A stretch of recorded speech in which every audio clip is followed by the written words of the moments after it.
mean, it's first time out, Daniel, we were just sort of chatting, the backs looked good, finished off the tries, but was that just because the pack were doing their job getting front football, the back row were being, front five did their job to release the back row, and every unit was sort of making it easier for the one behind?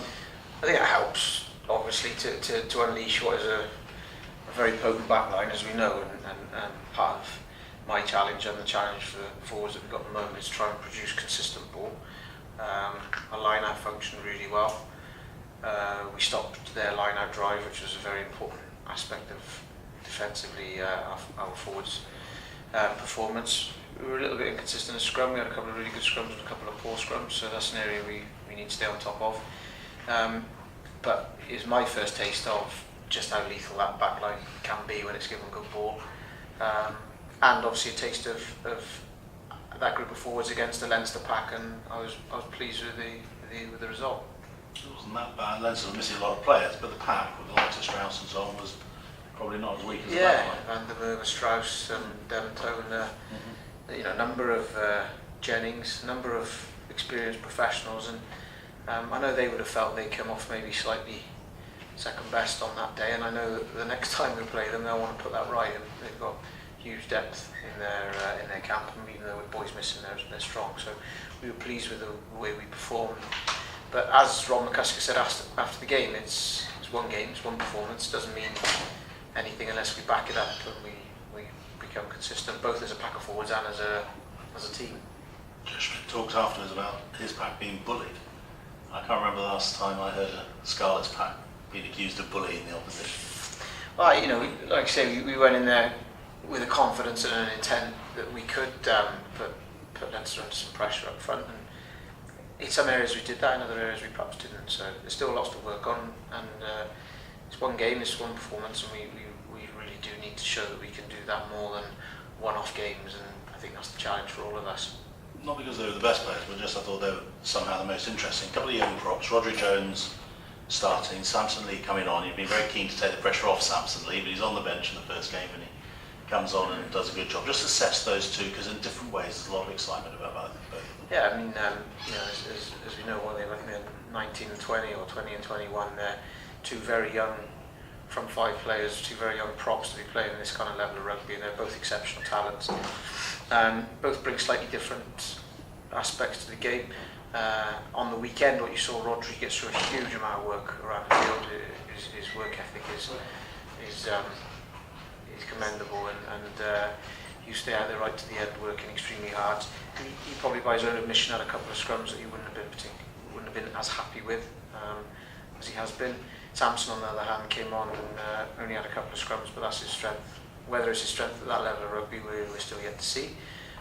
But initial tests that he had a couple of scrums at that level, and he was solid. And speaking to Matthew Rees afterwards, he was impressed with his first impression of Samson as well, which for me, the experience that Matthew brings to have that kind of comment shows that Samson does have the potential, but the word potential is where it is at the moment, and he has to prove that and prove that with consistency, which I'm hoping he will do. How do you think George went down?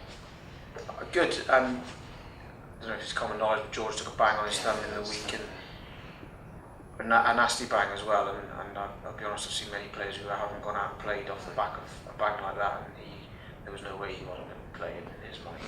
He was desperate to play, and he went out and showed really what he's about. He's a physical presence. He's a tough guy.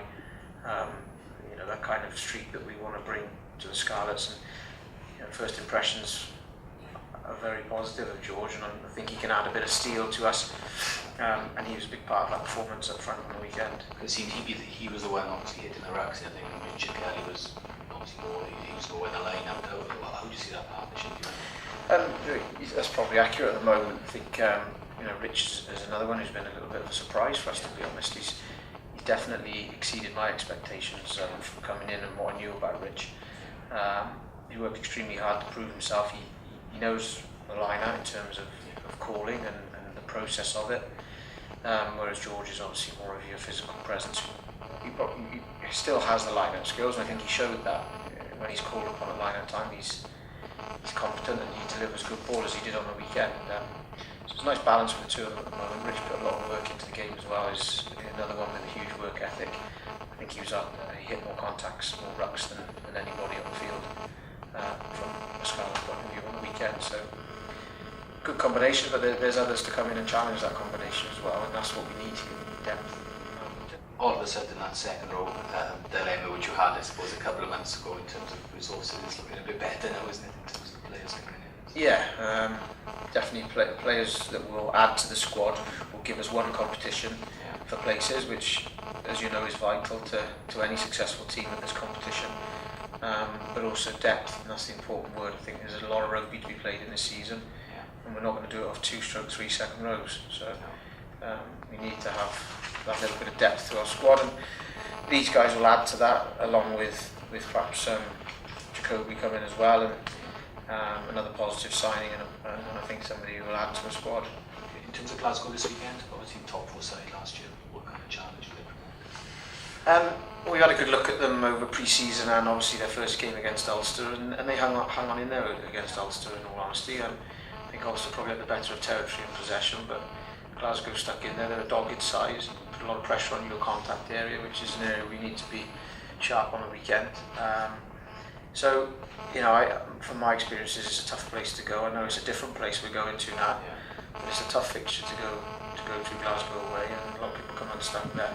They had a very strong season last season, and they'll be keen to bounce back from their first loss. So we're under no illusion of what we're facing, and again, as Rob said after the game, the importance now is that we back up what was an exciting win on the weekend, a performance. We need to go and back that up in a different place, basically.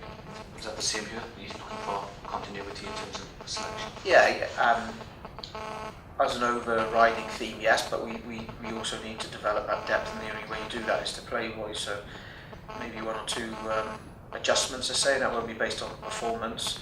It'll be based on our ability to hopefully start to create a squad as opposed to a team.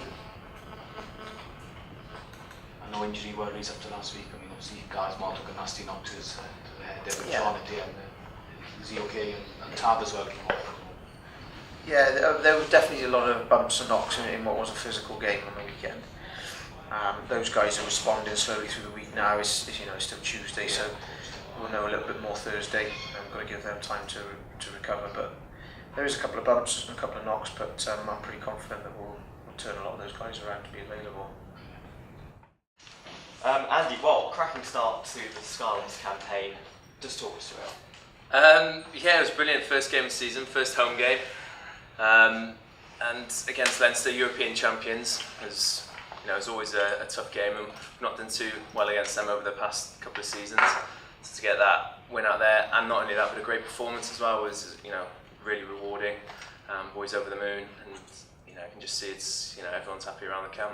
And 2 tries for yourself as well. Well, yeah, it's good. It's good. The back 3 we're all sort of firing at the moment. Yeah, 2 for myself, 2 for George, and 1 for Liam Williams as well. So everyone, it's nice that everyone's scoring, and plenty of tries, which is on the outside backs. That's what you want to be involved in. Is it a confidence boost for someone like yourself to start off the season with that sort of gusto? It's always nice because you always want to get your first, proper competitive try. So like I said, the back 3 all off to start. It is a bit of relief, but it's more the performance as well. Like the forwards, I think a lot of credit has to go to the forwards for the game.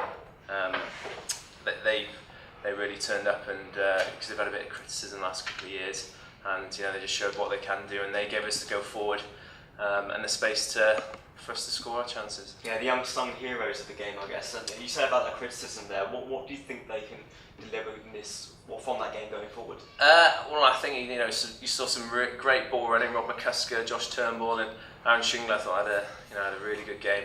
And I scored that try, but it was Shingler who ran half the pitch for it. So I think Shingler should get a lot of the credit for it. I'm working hard at the breakdown to provide that quick ball that we wanted. Obviously, it's been a season of changeover. What's Simon like to work with? Brilliant. Even when Nigel was here, and Simon was coaching, and Boise as well, Mike.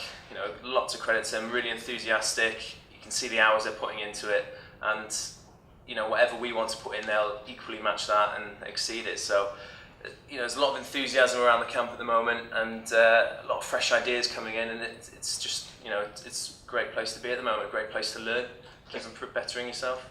Looking ahead to Glasgow this Friday, not a tough challenge for your first away game. They've got a new home, as I understand it. What's that like going into?